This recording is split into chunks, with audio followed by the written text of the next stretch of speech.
Thank you so much, Prof. Ho. Prof. Ho is my boss. So I think very, very kind introduction. And at the same time as well, I mean, good morning to everybody and thank you for spending time with us in this early morning on Sunday. Can I move the slides? I think this, do you mind moving the slides for me? Because I don't think this is working. Oh, it's on. I'm sorry. Where is the switch on?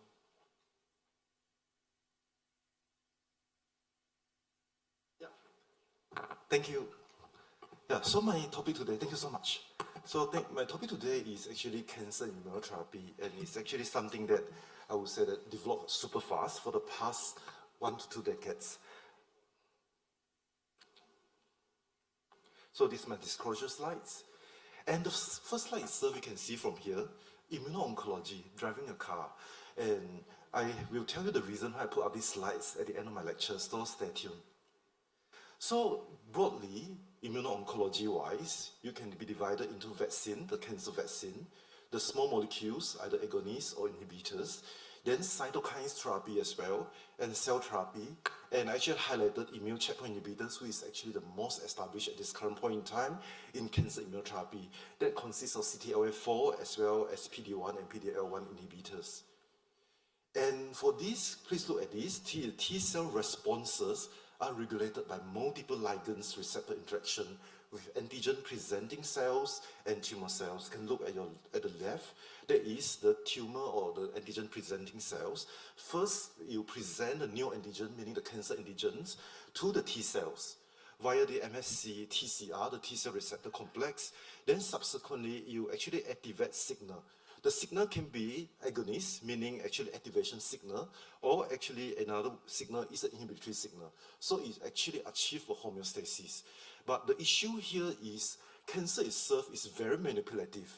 The cancer cell itself will, manipulates this receptor and causing a lot of immune checkpoint activities, suppressing our immunity against the cancer cells.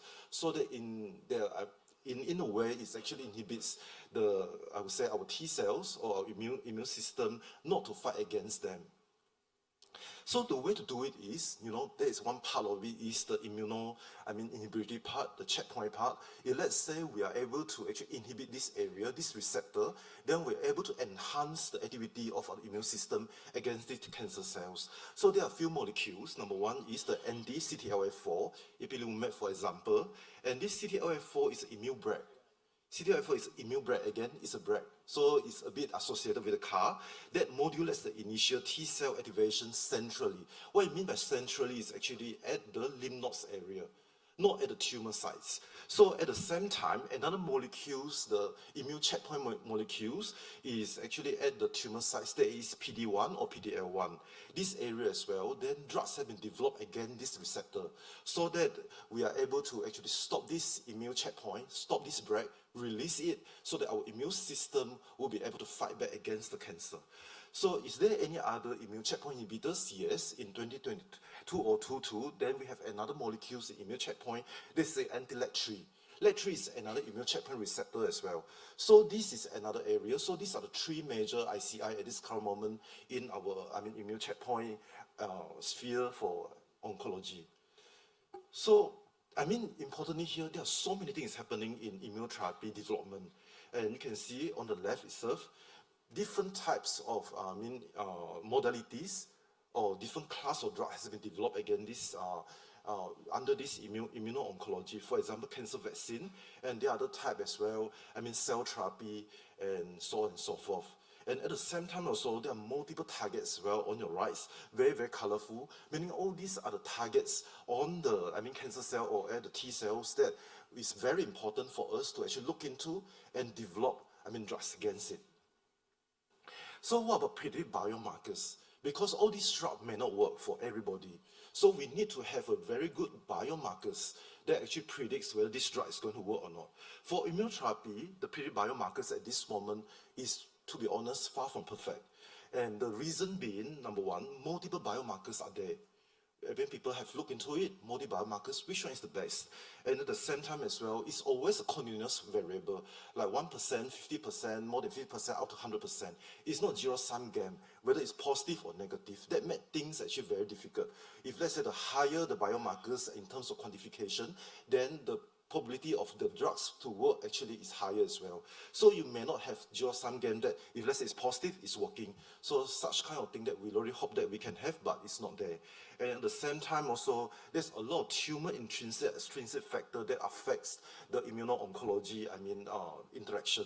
So you can see the pre-biomarkers respond to PD-1 inhibitors. They are host factors, like for example, the microbiomes.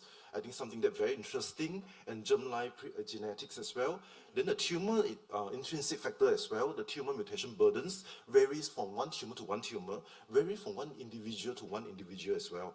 And of course, there's a big area of tumor microenvironment as well. There's actually a microenvironment in that tumor itself that actually affects the activity of these drugs. And at the same time, of course, the clinical factors, some patients may on steroids, they actually suppress the immunity, then actually dampen down the activity of the drugs.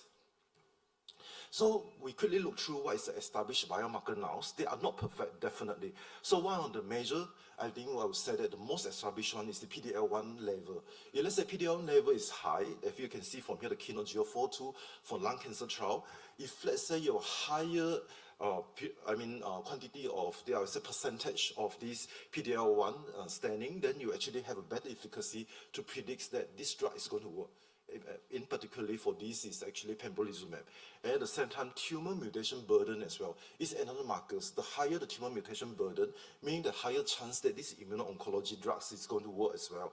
But one thing very peculiar as well, you can see that if let's say PD-1 is high, TMB is high, the higher chance that this drug is going to work, we will probably think that it's a linear correlation. But unfortunately, you can see from here, PD-L1 associated TMB is not there, meaning there's so much thing that is there that we're still unable to answer.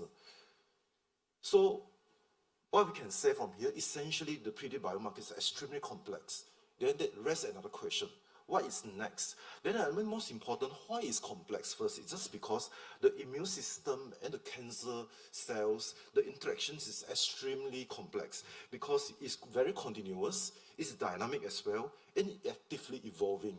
And you can see from here, the picture itself is actually there is intrinsic mechanism of resistance inside the cancer cell itself that can cause resistance towards these drugs. And at the same time, you have extrinsic factor as well, that including all the cytokines, all the lymphocytes, all these, I would say, immunosuppressive cells surrounding the microenvironment. Also, if you interact with these, the cancer cell and the lymphocytes, so that the activity of drug is not working very well.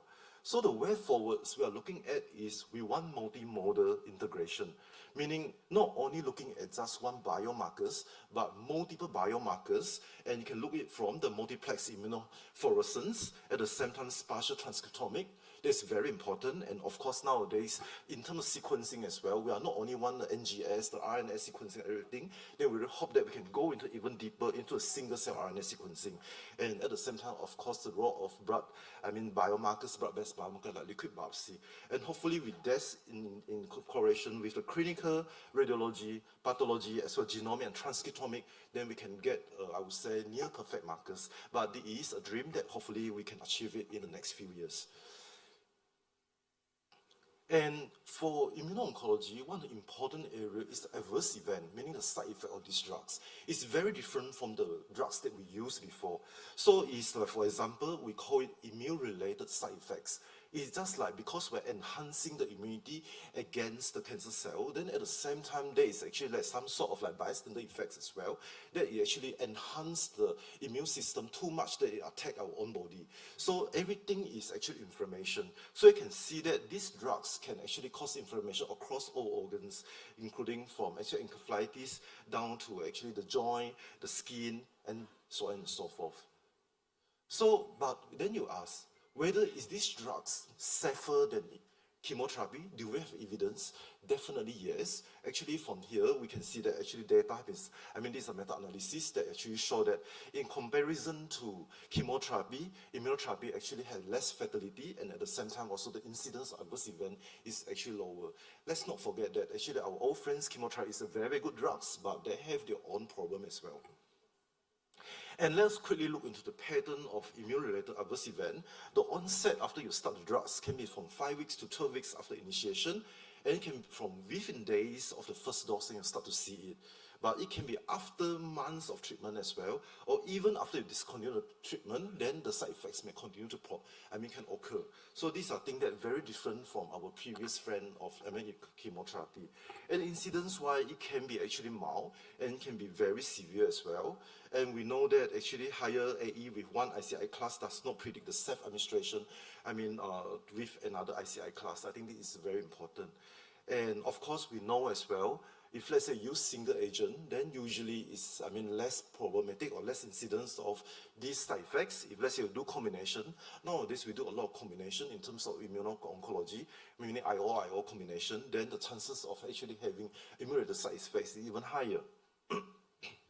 So what is the approach? How to manage this? I think most importantly here is the person the patient have to understand that there is such kind of risk of immune-related side effects, and the treating physician need to be very well versed as well in terms of this, what is so-called IRAE, immune-related adverse events. And after that, you can educate the patient and tell them, let's say their symptom arise, then they have to come to the hospital immediately, and at the same time, to anticipate this kind of side effects may occur and detect it early and subsequently treat it promptly. And at the same time, after you treat, usually with steroids, then subsequently you monitor them, and hopefully the thing don't recur anymore. It can rebound, it can recur. And what is next? What we're looking at or immuno-oncology in the future, I'll just briefly go through, because the next thing is actually microbiome. It's extremely interesting. So you can see from here, the new hallmark cancer that is published, I think, a few years ago. Every about 10 years, you had hallmark cancer coming up, meaning what actually caused cancer. So the hallmark cancer, the latest one, actually looking into this area as well, the polymorphic microbiomes. Actually, it's very important. 10 years ago, people may not talk about, the bacteria in the guts actually have any effects to the treatment that we are receiving. But after that, 10 years down the line, then people are also starting to know that there is good bacteria and there's bad bacteria as well. You can see from there the beneficial bacteria, different types. And all these bacteria actually have a lot of effects in terms of the metabolic homeostasis in our body. And because they are bacteria, they will be actually being, eliminated sometimes by antibiotics. That's why there's data suggesting that if, let's say, injudicious use of antibiotics can actually reduce the efficacy of our immune checkpoint inhibitors.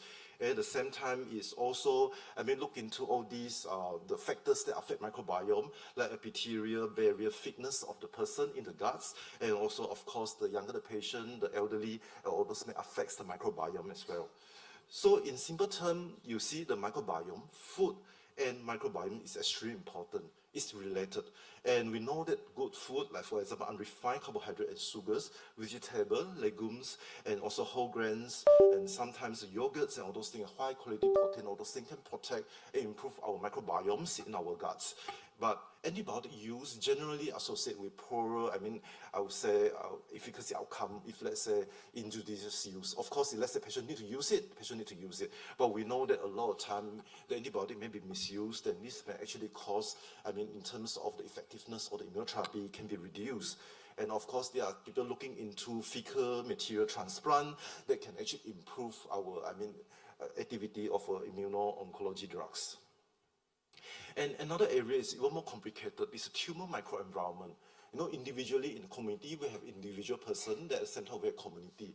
Actually, in tumor itself, there is also microenvironment by themselves. So in 2013, you can see the whole, cascade of how these cancer cells being presented, the antigen being presented to the T cells. But subsequently, 10 years later, people start to have another area that looking into it, is the tumor microenvironment. It's not only the lymphocytes against the T cell, the interaction between the lymphocyte and the environment as well. And we can see broadly, we can say that, in the microenvironment itself can be, one is so-called immune desert, meaning these lymphocytes have difficulty going into, it's like repulsed by this microenvironment. They're not able to go into the tumor cells area, the tumor area, so there's no activity there.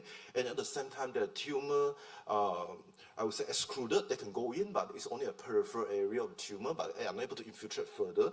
But they are tumor inflamed one, meaning the tumor lymphocytes, the lymphocyte can go into the tumor and actually fight off the cancer cells. This usually carry the best prognosis, if let's say they are tumor inflamed. So a lot of things happening here, you can see. And the targeting tumor microenvironment is a very promising strategy, but unfortunately, this thing is extremely dynamic, and between the patient and whether they respond or not responding, because this thing keep on changing, the tumor microenvironment itself. So it can differ from one person differ from one tumor to one tumor, even from one organs to one organs as well in the same person. So, and systemic influences as well, meaning external, factors can also influence it, like the microbiomes, the metabolism, your diets, your exercise, and underlying condition like drugs, cachexia, and obesity. All those things can adversely affect the tumor microenvironment. So, of course, challenges is always opportunity, what we always say that. So these are actually the challenges of actually handling tumor microenvironment, but they also rest the opportunity there as well. There are multiple things that we can do, like in terms of, in tumor microenvironment, in the cancer is actually very hypoxic. Then are we able to handle that area, and are we able to target the hypoxic area, and very acidic as well? So are we able to do something there? And of course, the neovascularization, the the angiogenesis in the tumor itself, are we able to develop drugs against them to hit the angiogenesis, the malformation of the vascular into the tumor and all those? Then that is an important area that people should look into. And of course, my time is limited. I will just, to show you this slide, as I promised before, immuno-oncology is just driving a car. You can see from here, there are a few pictures here. There is a brake, there is accelerator, there is a highway, and of course, there is a starting of the engines. If let's look at this here, this is the overall, I would say summary of, immuno-oncology. One of the things is that, priming the immune system is just like starting your car, starting the engine of the car. So there are various things that we can do, like cancer vaccine, all those things, trying to prime the immune system against this tumor. And after that, you have agonist area. Just now, I've shown you just now the interaction. There are inhibitory area, and there is actually agonist arena as well in that area. So I think that's very important. Can we actually enhance the activity by, interacting with this agonist receptor so that we enhance the tumor? Against the tumor. Then there is another area is the brake. Just now, we focus a lot on immuno-oncology in terms of immune checkpoint inhibitors, meaning we release the brake because the homeostasis actually in our body is a balance of agonist and also the inhibitory part.